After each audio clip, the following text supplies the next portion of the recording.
Et yo les gars, aujourd'hui petit talk sur le poker, sur le cash game. Donc là je suis en forêt, je me fais une petite balade tranquillou. J'ai pris quelques notes sur mon tel, je vais les ouvrir pour vous parler de sujets qui potentiellement, si vous êtes joueur de cash game, notamment NL50+, peut vous intéresser. Donc moi je m'appelle Théo, je suis joueur de NL200+ depuis quelques années. J'ai beaucoup coaché aussi, donc j'ai vu pas mal de choses. Je dis pas du tout que je suis le meilleur, juste que j'ai vu, je vais essayer de retransmettre un peu ce que j'ai vu par mon grind et par mes coachings. Alors premier sujet, je vais vous parler des SPIW et de la gestion de l'erreur. Donc je suis pas du tout coach mental, mais je vais vous partager moi la méthode que j'utilise pour justement éviter que l'erreur vraiment m'impacte trop. Donc moi j'étais le type de joueur où dès que je faisais une grosse erreur qui me faisait perdre pas mal de V, vraiment ça me minait. Genre vraiment je tournais en boucle, ça pouvait durer 48 heures, c'était vraiment compliqué à gérer en vrai. Et forcément ça impactait ma vie perso parce que je ruminais, je me remettais en question. C'est aussi grâce à ça que j'ai pu vraiment progresser. Mais c'était un peu trop. En fait, ce que j'ai compris, ce qui me saoulait le plus, c'est vraiment le fait que j'ai une perte court terme irrattrapable sur le long terme. Et en fait, je me suis dit que dans ces moments-là, j'avais tellement d'énergie. En fait, ça me mettait un peu en colère. J'avais tellement d'énergie pour faire des trucs. Je voulais absolument rattraper cette erreur-là. Et du coup, en fait, je me suis fait une liste de plein de choses que j'avais pas envie de faire. En fait, qui allaient m'apporter un gros bénéfice long terme. Par exemple, ça peut être contacter un joueur plus fort pour lui demander un avis sur une main ou pour voir s'il coach ou pour, je sais pas, pour essayer de potentiellement de me faire coacher par ce joueur ou voir où il en est dans ses projets. Et c'est jamais des choses évidentes à demander parce que faut contacter, etc. Des joueurs qui sont plus forts, on a l'impression qu'ils ont plus de notoriété, etc. Donc en fait, je me suis fait une liste de choses où il faut un peu de courage et un peu de faut se donner un petit peu un coup de pied au cul pour se dire ok, vas-y, je le contacte, j'envoie le mail, j'envoie le message. Et ça peut être pour d'autres choses de votre vie, hein. Ça peut être pour envoyer un message à votre frangin, ça fait longtemps que vous l'avez pas contacté, et vous dites putain, est-ce que je l'appelle, est-ce que je prends des nouvelles. Bam, je fais une erreur, à ce moment-là, je prends un truc de la liste et je le kill. Donc c'est vraiment une méthode que j'ai trouvée qui fonctionne. C'est un peu bourrin, j'avoue, c'est un peu bourrin, mais en même temps ça me mettait tellement dans un état vraiment de surréflexion et vraiment j'étais pas vraiment fier de moi que je me suis dit ok, je mets une punition en face, mais une punition bénéfique. Et voilà, vous pouvez l'appliquer, j'imagine, à plein de choses, mais en tout cas moi ça a pas mal marché sur moi. J'avais noté shot de limite. Conseil pour shot de limite. C'est toujours un sujet compliqué, les shots de limite. Je trouve, parce que ça fait appel à la gestion de bankroll, à la gestion du risque, aux objectifs, à la progression. Donc c'est vraiment un sujet très très vaste, je pense. Enfin, on conseille toujours de pas changer son jeu, mais au final c'est impossible parce qu'en plus on tombe sur des profils qu'on n'a pas forcément l'habitude, etc. Et puis forcément, naturellement, on se fait des montagnes du shot de limite et parfois à raison parce qu'au final on est un peu juste à la limite d'en dessous et on est tellement pressé qu'on veut aller plus haut pour nous prouver qu'on peut le faire ou pour essayer de booster notre confiance ou etc. Ou juste l'envie d'aller jouer plus haut et affronter des joueurs meilleurs. Mais au final, on peut se poser la question, qu'est-ce qui fait de nous un top crusher d'une limite ?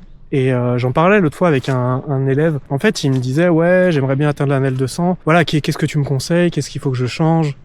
Etc. Et en fait, je lui ai posé la question, pourquoi, à ton avis, t'es le top reg de NL50 ? Parce que ce joueur-là, il joue de la 100, la 200, un peu de 400 de temps en temps, et donc vraiment la 50, il la crush. C'est vraiment sa limite de confort. Et je lui ai dit c'est quoi les ingrédients qui font que quand NL50, t'es le top reg. Et donc, il commence à me dire des trucs et tout. Il me dit, en fait, je maîtrise. En fait, la NL50, je maîtrise, j'ai moins de doutes, etc. En fait, son environnement NL50 est ultra bien et ultra solide par rapport à quand il a commencé à shot la NL50. En général, quand on commence à shot une limite, il nous manque un truc essentiel, c'est un entourage qui joue plus haut et cette limite-là, mais surtout plus haut. Et en fait, ce joueur-là, quand il a un problème en L50, ou quand il doute d'une main, il peut l'envoyer à 10 collègues qui vont lui répondre et qui vont dire c'est close, machin et tout, et tout le monde va être à peu près d'accord et tout le monde crush cette limite. Donc en fait il va avoir la réponse de... C'est magnifique les arbres là, je sais pas si vous voyez. C'est bien stylé. Bref, il va avoir la réponse, voilà, il est entouré en fait de joueurs qui jouent au moins aussi cher, voire plus cher. Et ces joueurs-là sont aussi passés par l'NL50, donc au final, il est baigné dans cet environnement. Ça, c'est le premier paramètre, l'environnement. Le deuxième paramètre, c'est qu'il est overrollé. Il a, je sais pas combien de buy-in, il a bien plus de 100 buy-in, 200 buy-in d'NL50, donc dès qu'il veut tenter un play, dès qu'il est un peu close, voilà, il va le faire sans être scary money. Donc forcément. Et il a aussi un point très important, il a bâti de la confiance. Il a bâti de la confiance parce qu'il a déjà crush cette limite. Donc même dans les moments compliqués, il va pas changer son jeu complètement. Il va pas faire varier son jeu, il va pas s'inventer une vie à chaque fois qu'il perd 3 caves. Et ça, quand on shot de limite, il faut que je repère le chemin parce que j'ai pas envie de me perdre.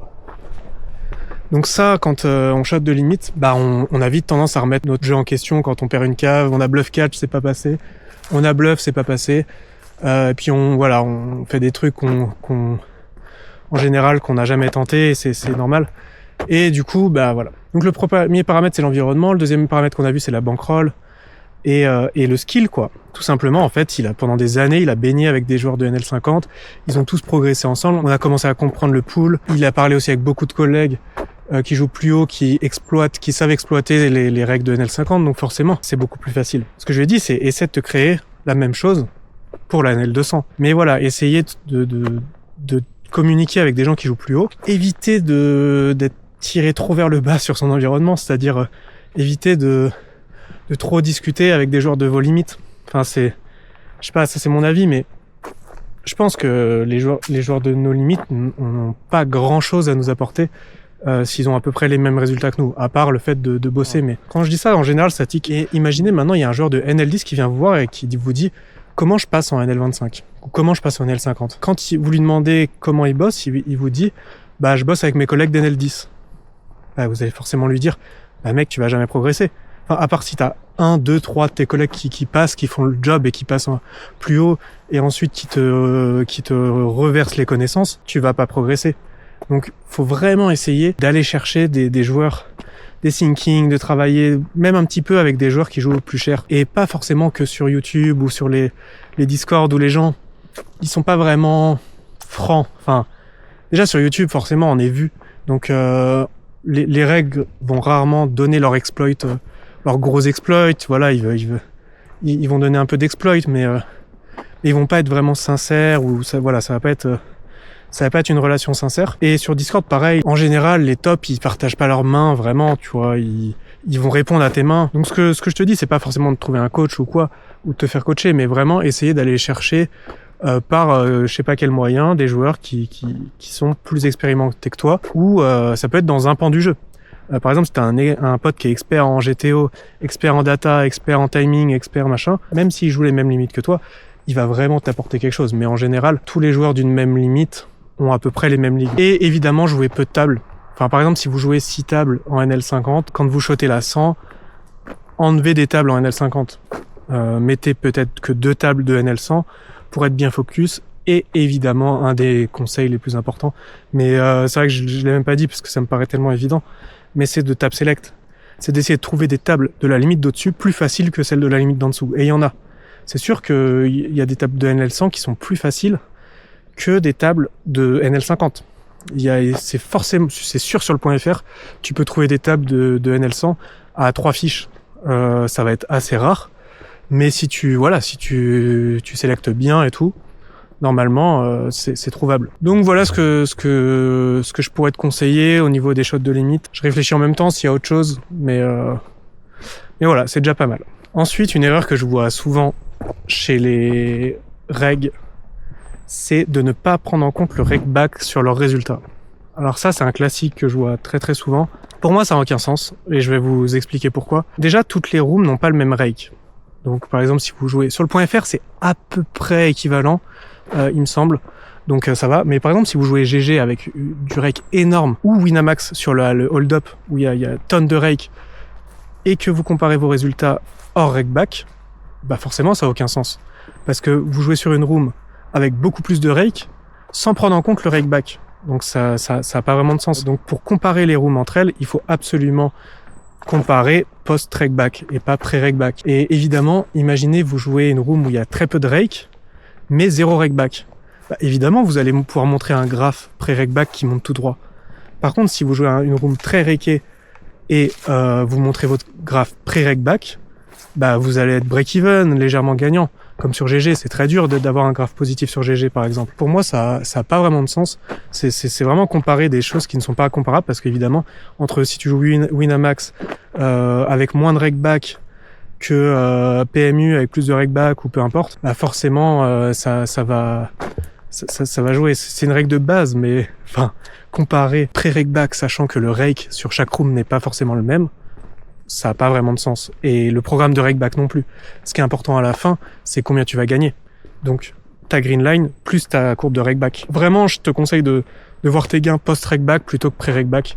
Et il y a moyen que ça change un peu ta vision aussi de tes gains. Donc voilà, ça c'est un élément rapide mais assez important. Enfin, en tout cas, c'est quelque chose qui m'étonne toujours de la part des règles. Bah voilà, j'ai loupé le chemin de tout à l'heure. C'est quelque chose qui m'étonne parce que forcément ça a pas vraiment de sens de regarder une courbe pré-rake back. Parfois on a l'impression de bad run, enfin en tout cas on comprend pas trop on sait pas trop où se placer en termes de niveau, c'est plutôt ça. C'est assez frustrant, on se dit putain mais où j'en suis, j'ai l'impression d'être pas si mauvais mais pour autant je gagne pas non plus des tonnes et je sais pas trop juger mon niveau technique par rapport aux autres. Je pense vous pouvez vous poser une question, c'est qu'est-ce que vous avez en plus que vos adversaires qui jouent votre limite ou qui jouent plus haut. C'est quoi votre truc en plus? Parce que forcément, pour gagner, pour être le top crusher, faut un truc en plus. Le top reg de votre limite, il a un truc en plus. Et en général, il le sait, ce qu'il a en plus. Posez-vous la question, qu'est-ce que vous avez en plus de vos adversaires, des regs notamment? Parce que j'ai des joueurs récréatifs, évidemment, vous avez beaucoup de choses en plus.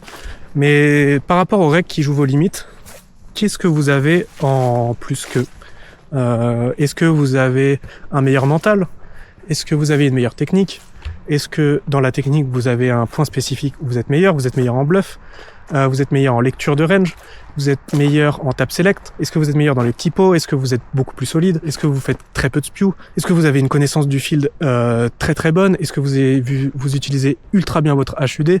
Ce qui fait que vous arrivez à vous adapter assez facilement contre pas mal de profils, etc., etc. Donc c'est quoi ton truc en plus en fait? Parce que on a tous des trucs en moins par rapport aux autres, mais ça peut être compensé par vraiment un avantage dans autre chose. Et si tu sais pas répondre à cette question, c'est possible que tu sois pas du tout le top reg et que tu le saches, mais en tout cas peut-être que ce serait intéressant de développer une compétence spécifique qui vraiment a un impact.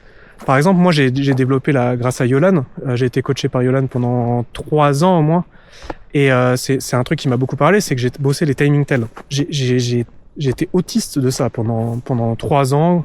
J'ai vraiment, il n'y a pas quasiment une main que je regarde sans prendre en compte les timing tells. Et donc au final, j'ai développé un edge par rapport à ça. Et donc là où moi, il y a des spots qui sont évidents, où je peux réduire les ranges énormément, il y a d'autres spots qui se disent il peut avoir tout ça, et donc ils font un play moins précis. Pour autant, je suis moins compétent dans d'autres domaines. Mais en tout cas, si t'as un gros point fort, je pense que pour crush jusqu'en NL200, il faut être ok à peu près partout, mais avoir un gros point fort par rapport aux autres. Et je trouve que c'est souvent ce que je vois de la part des autres joueurs. Enfin, des gars qui crush, tout le monde a un peu une compétence. Soit il est très fort théoriquement, soit il est très fort au niveau des analyses des joueurs, soit il est très fort dans les timings, soit il est très fort dans le mental, soit il est très fort dans le tap select, dans le HUD, etc. Ouais, il y a un autre élément qui est assez important. Je vois beaucoup de règles regarder beaucoup de contenu. Et c'est possiblement ton cas si tu regardes cette vidéo.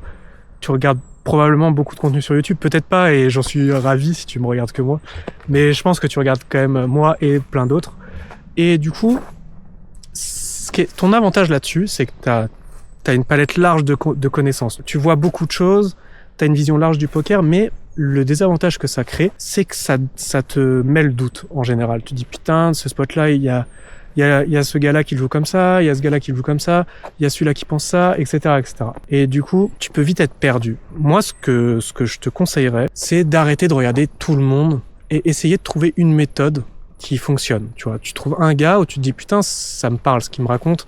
Je trouve, je suis en accord avec sa vision du jeu, etc. et tu trouves ce gars-là et tu focuses sa vision.